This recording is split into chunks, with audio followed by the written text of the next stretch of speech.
Bonsoir à tous, c'est l'heure de vous informer sur Dabarou TV, mesdames et messieurs. Voici les titres de votre journal. Multiplication des lunettes à Parakou, un phénomène qui ne passe inaperçu. S'agit-il d'un effet de mode ou d'un réel besoin de correction visuelle? Vous aurez les détails dans cette session de l'information.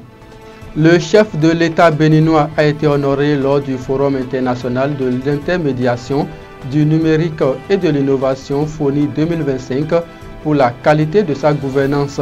Une reconnaissance qui salue les réformes en matière de transparence, d'efficacité administrative et d'innovation au service du développement. Et puis, réuni en Conseil des ministres ce mercredi 21 mai 2025, le gouvernement a homologué les prix du coton graine et des intrants agricoles pour la campagne 2025-2026. Il a également annoncé une réforme ambitieuse du secteur de la boulangerie axée sur la modernisation et l'innovation. Wilfried Léandre Ngoubedi, porte-parole du gouvernement, sera dans ce journal. À nouveau, bonsoir. Comme je vous l'annonçais dans les titres, Parakou, un détail ne passe plus inaperçu. Il s'agit des lunettes de plus en plus nombreuses sur les visages dans les écoles, les entreprises et jusque dans les rues. Phénomène de mode ou véritable nécessité médicale, derrière ces verres se cachent parfois des troubles visuels, mais aussi des choix purement esthétiques. Pour faire la part des choses, nous avons tendu notre micro à des professionnels de la santé oculaire. Objectif, comprendre ce qui relève de la prescription et ce qui tient du style. Blandine Kege est faite poser pour le reportage. Dans les écoles, les entreprises et jusque dans les rues de Parakou, un phénomène attire de plus en plus l'attention, le port des verres. Faut-il y voir un signe d'épidémie de troubles visuels ou simplement une tendance stylistique en pleine expansion? Pour mieux comprendre, nous avons tendu notre micro à un professionnel de la santé oculaire. Il y a d'autres qui portent ces verres pour améliorer leur beauté. Il y a certains qui portent les verres parce que la lumière les dérange. Il y a certains qui portent les verres pour se protéger. Mais il y a des verres qui sont portés lorsque la personne vient consulter à l'hôpital au niveau des spécialistes des yeux. Selon l'ophtalmologiste, les principales raisons qui motivent une consultation sont le besoin de mieux voir, des picotements oculaires ou encore des maux de tête ressentis lors de la lecture ou de l'utilisation prolongée d'écran. Le spécialiste fait l'examen des yeux et il essaie de déterminer la puissance qu'il faut pour ses yeux et ainsi fait une ordonnance des verres. Ces verres ont une ordonnance précise qui correspond aux besoins de l'œil pour mieux voir afin vraiment de corriger les difficultés que la personne a. Et pour mieux cerner le rôle de l'opticien dans la chaîne de soins oculaires, nous nous sommes rendus à l'hôpital ophtalmologique Saint-André de Tinré. Là, nous avons découvert ce qui se passe après la consultation lorsque l'ordonnance passe des mains de l'optométriste à celle de l'opticien. En exemple maintenant, ça, j'ai une ordonnance d'un enfant de 10 ans. Donc vous voyez, c'est prescrit avec les degrés. L'œil droit, le degré de l'œil droit n'est pas le même que l'œil gauche. Donc après prescription, il est venu, on a procédé au choix. Voilà la monture que l'enfant choisit. Et c'est dedans maintenant qu'il faut monter les verres. Et donc ces verres-là, nous les commandons, ce n'est pas sur place que nous les fabriquons. Donc les verres viennent sous cette forme-là. Maintenant, il faut passer à l'appareil pour vérifier est-ce que ce qu'on a prescrit là, c'est conforme à ce qu'on vous a envoyé. Donc on vérifie si c'est conforme à l'ordonnance avant maintenant de passer à la machine. Le port de lunettes, qu'elles soient correctrices ou neutres, doit résulter d'une consultation médicale. Se procurer des verres chez des vendeurs ambulants sans examen préalable comporte des risques non négligeables pour la santé visuelle. Seul un professionnel qualifié est en mesure de prescrire des lunettes adaptées. La vigilance reste donc de mise. Autre volet de l'actualité, la gouvernance du président Patrice Talon continue de faire écho au-delà des frontières béninoises. Elle vient d'être saluée à l'échelle continentale à travers une distinction honorifique reçu lors de la 5e édition du Forum international de l'intermédiation du numérique et de l'innovation FONI 2025, une reconnaissance qui vient couronner les efforts du gouvernement en matière de réforme et de modernisation de l'administration publique. Les précisions avec Rafiat Inoussa. Le chef de l'État, Patrice Talon, vient de recevoir une distinction honorifique ce jeudi 22 mai 2025. Il lui a été décerné le prix spécial du leader de la transformation économique et industrielle en Afrique. C'était à l'occasion de l'édition 2025 du Forum international de l'intermédiation du numérique et de l'innovation au Sofitel Hôtel de Cotonou. C'est le secrétaire général du ministère de l'Économie et des Finances, Alban Bienvenu, qui a reçu le prix en main propre au nom du ministre d'État en charge de l'économie et des finances, Romuald Wadaï empêché. Je transmettrai officiellement ce message au ministre d'État et le ministre des Finances et de l'économie en charge de la coopération, M. Romuald Wadaï, qui se chargera de transmettre ce trophée à son Excellence Monsieur le Président de la République, Patrice Talon, a déclaré Alban Bienvenu. Le Forum international de l'intermédiation du numérique et de l'innovation est un rendez-vous annuel incontournable qui rassemble l'ensemble des acteurs du monde des finances pour discuter sur les questions liées au financement des entreprises en Afrique. Le forum organisé par l'organisation Afrique Créance, en collaboration avec FAGAS, est prévu pour durer 2 jours, soit du 22 au 23 mai 2025.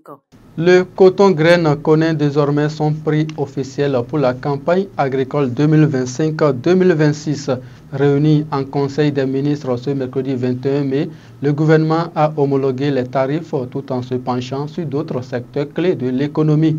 Le secteur de la boulangerie lui aussi entre dans une nouvelle ère. Une vaste réforme est annoncée avec pour ambition la modernisation des méthodes de production et l'introduction de pratiques innovantes.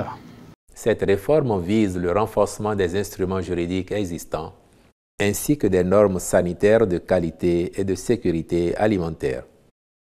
Aussi, prendra-t-elle en compte la modernisation des conditions de production et l'amélioration des techniques appliquées aux fins d'introduire des pratiques innovantes.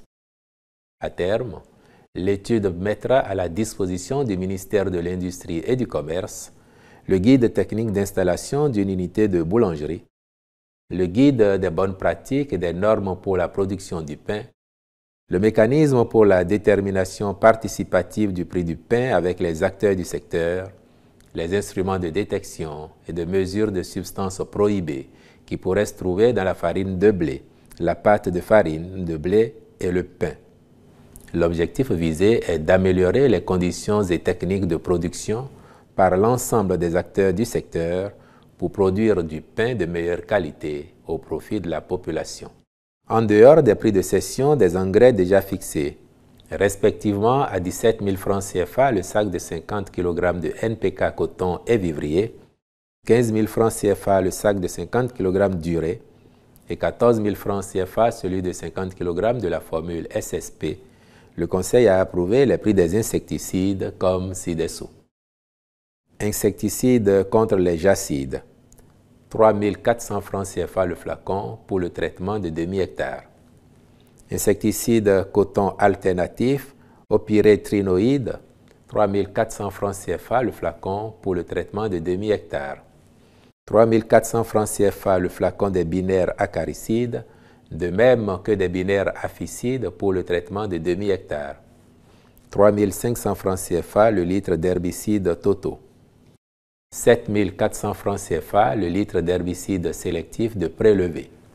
7 000 francs CFA le litre d'herbicide sélectif précoce DIL 11 OD. 7 500 francs CFA le litre d'herbicide sélectif précoce DIL plus 110 OD.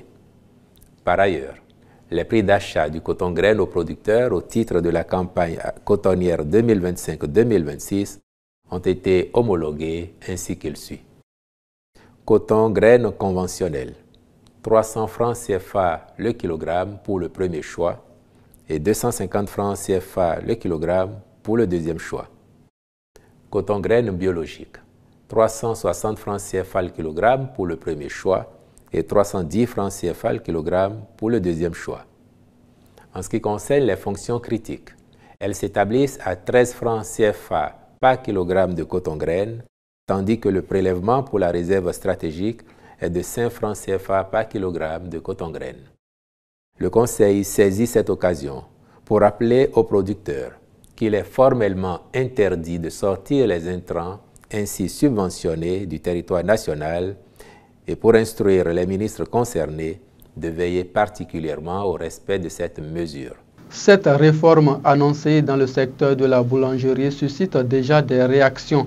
Plusieurs voix s'élèvent pour saluer la démarche du chef de l'État Patrice Talon, perçue comme une réponse aux préoccupations des consommateurs. Dans le septentrion, Auguste Noubo-Diayi, président de l'association pour la défense des consommateurs, y voit un véritable ouf de soulagement pour les ménages. On l'écoute. Du point de vue sanitaire, il y a un problème crucial qui se pose. Il n'y a aucune règle d'hygiène qui se respecte dans la fabrication du pain sur notre territoire, et particulièrement à Parakou et dans les environs. L'autre chose, par rapport au prix, rien n'est respecté par rapport au poids et au prix du pain sur le territoire de Parakou et dans les environs. Donc il est clair que cette réforme est la bienvenue. Elle est la bienvenue parce que ça montre que réellement le pouvoir en place n'est pas resté sans savoir nos plaidoyers, sans avoir pris en compte nos plaidoyers. Il suit tout de près et il prend les décisions au moment où il le faut. J'aurais souhaité quand même que le pouvoir central puisse atteindre ses objectifs en allant vers les consommateurs eux-mêmes pour se renseigner réellement sur ce qui se passe dans le secteur et pour qu'on puisse sortir un document parfait qui pourra permettre désormais à n'importe quel acteur du secteur, c'est-à-dire producteur du pain, puisse respecter les normes et que les pouvoirs centraux puissent mettre en œuvre les règles du jeu afin que ces règles de jeu soient respectées. Au fait, le pain de 160 grammes, en réalité, au dernier consommateur est fixé à 125 francs. Est-ce que vous voyez? Et le pain de 200 grammes est fixé à 200 francs. Mais aujourd'hui, nous n'avons ni le poids, ni la qualité. Donc, nous n'avons pas le prix concerné. Les prix ne sont pas du tout respectés. Tantôt, vous voyez le pain de 160 grammes qui est à peine à 100 grammes et qui se vend à 100 francs ou en moins de 100 francs parce que c'est livré à toi à travers comme on le veut. Nous ne sommes pas sur la cour du roi Péto. Il faudrait que désormais les choses soient respectées et que l'État central puisse faire respecter les choses dans notre pays. Hors du territoire national, à présent en République démocratique du Congo, le Sénat a levé ce jeudi l'immunité parlementaire de l'ancien président Joseph Kabila, désormais exposé à des poursuites judiciaires. Accusé par le président Félix Tshisekedi de complicité avec le groupe armé M23, Kabila pourrait être inquiété dans le contexte de violence croissante à l'est du pays. Cette région stratégique en proie au conflit depuis 3 décennies voit le M23 étendre son contrôle, notamment sur Goma et Bukavu. Et c'est sur cette information que je prends congé de vous, mesdames et messieurs. Merci de m'avoir suivi. Merci également à toutes les équipes ayant conduit à la livraison de ce journal. Agréable week-end à toutes et à tous.